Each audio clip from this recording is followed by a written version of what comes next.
Hi there, and welcome back to Stronger After the Storm. I'm Dougie. In the last episode, When the Mirror Lies, we talked about self-image, that strange moment when you realise the person in the mirror looks different, and learning to find pride in the new you. Today, I want to stay in that same quiet space, those first couple of months after the heart attack, when you're not back at work yet, but you're starting to find a rhythm again. For me, that rhythm started first thing in the morning. When I first came home, mornings were difficult.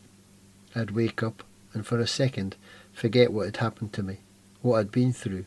Then the memory hit, the heart attack, the hospital, the fear, and my mind would start racing. I could feel my heart thumping, and I knew this wasn't right. I didn't want to wake up to that feeling every morning. Something had to change. So I began forcing myself to pause right there.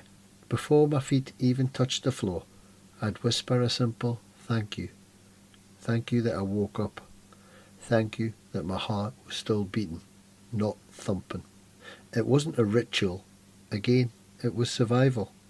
Gratitude for simply being alive became my anchor.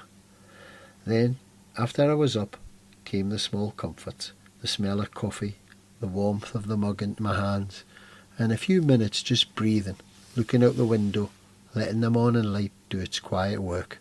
The old me would have hit the ground running, packed lunch made, flask filled, bang, out the door. But this new version of me learned to stretch instead, gently, slowly, feeling every breath. A few shoulder rolls, a stretch to the sky, that was enough for now. Then I'd sit and watch the world wake up. A quiet catch up on the news, maybe a scroll through some messages, a little quiet reflection, but nothing heavy. It was less about getting informed and more about feeling part of life again. Slowly, quietly, on my terms. Oh, and did I mention before I got a puppy? I think I need to pop this in here. Looking back, maybe not one of my wisest decisions at the time, but in its own way, it turned out to be just perfect. Buddy, my little heart dog. He even has a pulse line on his little chocolate brown terrier chest, so I guess he was meant to be. He was small, curious and full of energy, but like me, he tired quickly in those early days. He could only go for short walks, so could I. He needed lots of rest, and well, so did I. In the afternoons, we'd stretch out on the sofa, him on my chest, both of us half asleep, while I'd put some gentle piano music and play it in the background. Those hours became almost meditative. Two hearts healing together, one beat resting on the other. A little cheesy, I know, but that's how it was. That simple routine, gratitude, coffee, gentle movement, connection and quiet rest, gave shape to my days. It reminded me that healing isn't just about medication and milestones. It's about rhythm, stillness, and the small things that bring peace when everything else feels uncertain.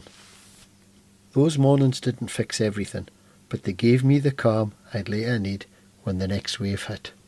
Because sooner or later, like being at sea, that wave does hit, and we have to train ourselves to be ready for it. The panic does come back, like the wave.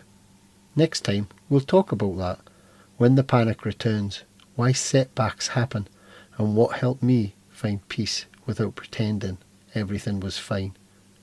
Until then, take a deep breath, pour yourself that morning coffee, and be kind to yourself. If this episode struck a chord, do me a huge favour. Please share it with another man who just might need some peace and calm. This is Stronger After the Storm. I'm Dougie. Thanks for listening, and I'll see you next time.